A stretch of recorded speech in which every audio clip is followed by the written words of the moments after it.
ప్రభుత్వ బడులలో పిల్లలకు మెరుగైన సదుపాయాలు కల్పించడమే ప్రభుత్వ ముఖ్య ఉద్దేశమని జిల్లా కలెక్టర్ సుమిత్ కుమార్ పేర్కొన్నారు. శనివారం స్థానిక కన్నన్ కాలేజ్ ప్రాంగణంలో కోటి రూపాయల వ్యయంతో కన్నన్ కాలేజ్ ప్రాంగణంలో విద్యార్థుల సౌకర్యార్థం 2 అంతస్తుల హాస్టల్ భవన నిర్మాణానికి శంకుస్థాపన కార్యక్రమంలో ముఖ్య అతిథిగా జిల్లా కలెక్టర్ పాల్గొన్నారు. ఈ కార్యక్రమంలో చిత్తూరు ఎమ్మెల్యే గురజాల జగన్మోహన్, తిరుపతి ఎమ్మెల్యే శ్రీనివాసులు తదితరులు పాల్గొన్నారు. ఈ సందర్భంగా జిల్లా కలెక్టర్ మాట్లాడుతూ, చిత్తూరు నగరంలో కన్నన్ కళాశాలకు గొప్ప చరిత్ర ఉంది. ఆ గౌరవాన్ని పెంచుతూ విద్యార్థులకు నాణ్యమైన విద్యతో పాటు మెరుగైన వసతి సదుపాయాలు ఎంతో అవసరమని తెలిపారు. ఇలాంటి మౌలిక సదుపాయాలు విద్యార్థుల విద్యాభ్యాసానికి మరింత దోహదపడతాయని పేర్కొన్నారు. నూతనంగా నిర్మించనున్న హాస్టల్ భవనం పూర్తయ్యాక విద్యార్థులకు సౌకర్యవంతమైన, సురక్షితమైన వాతావరణం అందుబాటులోకి రానుందని వెల్లడించారు. విద్యార్థులకు సురక్షితమైన నివాస వసతులు, మెరుగైన మౌలిక సదుపాయాలు కల్పించాలనే లక్ష్యంతో ఈ హాస్టల్ భవనాన్ని నిర్మిస్తున్నట్లు తెలిపారు. మొత్తం 1 కోటి రూపాయల అంచనా వ్యయంతో నిర్మించనున్న ఈ 2 అంతస్తుల భవనం పూర్తయిన అనంతరం వసతి సామర్థ్యం పెరిగి విద్యార్థుల అకాడమిక్ ప్రగతికి అనుకూల వాతావరణం ఏర్పడుతుందని పేర్కొన్నారు.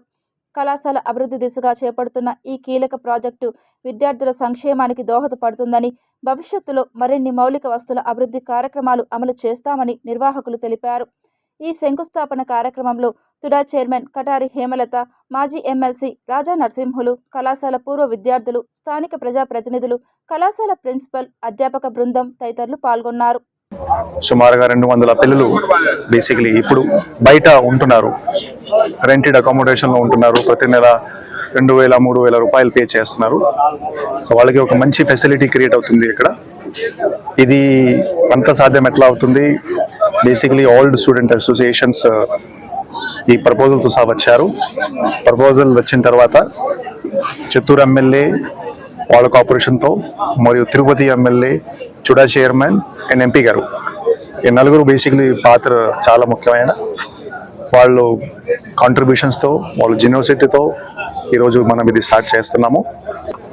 ఒక విద్యార్థి దశ నుంచి కూడా 6వ క్లాస్ నుంచి 12th క్లాస్ వరకు, సంవత్సరం వరకు 7 సంవత్సరాలు ఈ కాలేజీలో, కన్నన్ జూనియర్ కాలేజీలో చదువుకొని మేము కానీ, మా బ్రదర్స్ కానీ, మా సిస్టర్స్ కానీ, మా ఫ్యామిలీ మెంబర్స్ కానీ, రిలేటివ్స్ అందరూ కూడా ఇక్కడ చదువుకున్న కన్నన్ స్కూల్లో.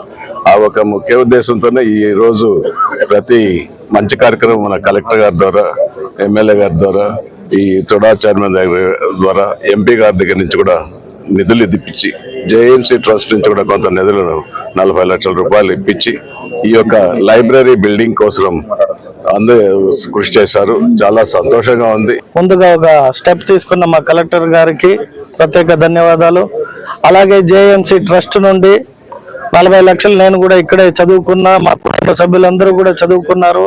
సో నా వంతు నాకు కూడా ఈరోజు అవకాశం వచ్చింది. నేను కూడా దాంట్లో భాగస్వామ్యులు అవుతామని ముందుకు వచ్చిన మా జంగాలపల్లి సీనన్న గారికి, అలాగే ఇక్కడే నేను కూడా చదువుకున్నానంటూ మా చుడా చైర్పర్సన్ హేమలత గారు కూడా చుడా నుండి ఒక 30 లక్షల నిధులు ఇస్తానని ఆవిడ కూడా ముందుకు వచ్చి ఈ కార్యక్రమంలో పాల్గొన్నందుకు, ఆ డబ్బులు ఇచ్చినందుకు వారికి, అలాగే మా ఎంపీ గారు ఎప్పుడు ఏది అడిగినా కూడా వారంతూ కలెక్టర్ గారికి చెప్పేస్తారు, సార్ మీరు చూసి ఓకే చేయండి, నేను ఐఎమ్ దేర్ అంటారు. సో వారికి కూడా మా ఎంపీ గారికి ప్రత్యేక ధన్యవాదాలు తెలియజేసుకుంటూ